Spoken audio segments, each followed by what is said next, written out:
Okay, pardon me in advance for maybe how long this might take, but I just started collecting Continas. Now I have 5 of them now. Um, is this Dad's? Yeah, this one's Dad's. So this one I've had, and this is a Contina 1B, I think. And this is a Contina 1C. The difference between these two is this one's got an exposure value system where you line the red, oops.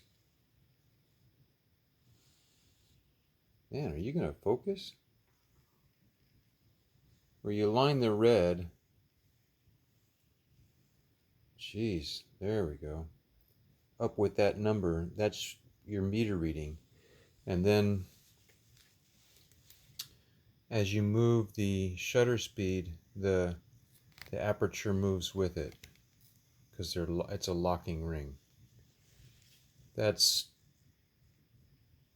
what they were in 1A and 1B. And it's also what is in the 2A. We'll get to that. The 1C come a little bit later, and this one has independent settings for the shutter speed and the aperture, and there's no detents for the aperture. It's just a smooth thing.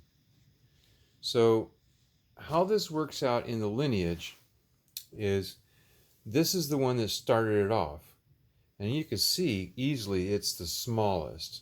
And actually, if you want to know the truth, I think I'm going to use this on the trail, and it's the oldest one. It's just got so much going for it. It's so tiny. Now, it does weigh a lot. But, you know, I could use it as a weapon against the bears. So, anyway, this is a folder, and it's cut roughly the same lens. The Novar Anastigmat, and this one here is Novar Anastigmat, and this one here is Novar Anastigmat, and this one here is Novacar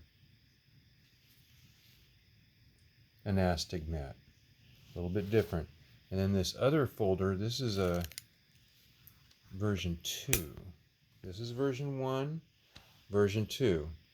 And so this came out first, then this, but then from this camera came off these, 1A, 1B, 1C. I don't have the 1A.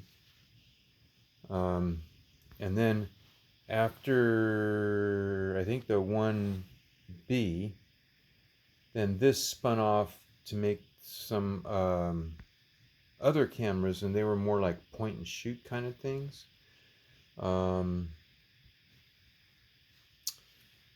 But these two here are folders, and they are so interesting to me. The shutter works really great on this one. All speeds work, however, the slower speeds are a little slow. They're just slow. They're not like sluggish. Like you don't think like, is that gonna finish? You don't think that, but just like 1 second is more like 2 seconds. But it's pretty accurate otherwise. You get up in the higher, like from 1/10 of a second and forward, yeah, it's all good. This one here's got a little bit of problem on the it shoots just fine down to 1/25. Well, right around 1/25 is where this one starts having its problems.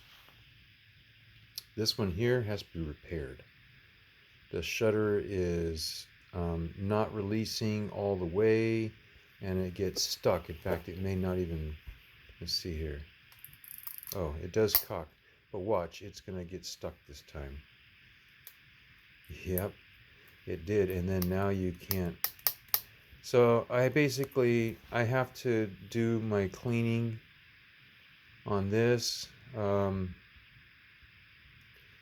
think there's this bar up here that works with the shutter and with the film advance, and it prevents film advance if the shutter hasn't fired yet. And that thing I've watched on some videos. An old man, an old man. Well, I guess he is old, but anyway, this man had a video on how to repair this camera, and so I watched, everything that's involved in that process, including even tearing down the lens, which I don't really want to do on this. I'm hoping that the problem is all up in this little thing up here, but it might be that I have to take off the front element and take off the rear element, and then